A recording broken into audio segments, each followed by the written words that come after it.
one of the ladies decided, after 3 weeks, she decided she'd give up on the program for a second, she'd teach self-soothing first and then get him back in the routine. I was just wondering what your guys' thoughts were on doing it that way around.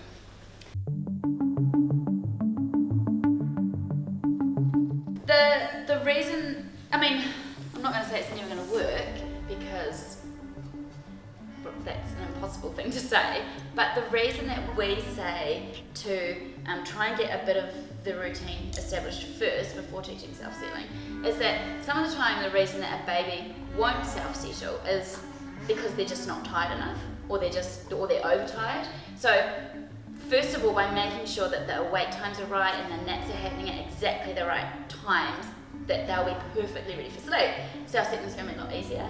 And also, because if a baby's not perfectly ready for sleep, no amount of sleep training or working towards self-settling is going to be as effective, because you're fighting against them biologically, you're fighting against overtiredness or undertiredness.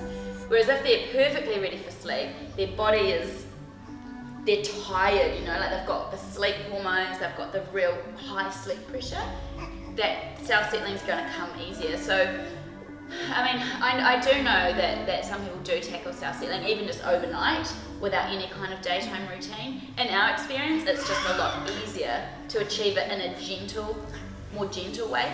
So teaching self-settling, if your baby's not totally ready for sleep, can very often result in a lot of crying as well. So those are the kind of people who are probably then going to go, it's not working, my baby's crying heaps, or this is a crying method, or it's only going to work with crying, but it's probably just that the conditions for sleep weren't right to start with. So yeah, and sometimes babies will do it almost on their own if all of the conditions for sleep are right. So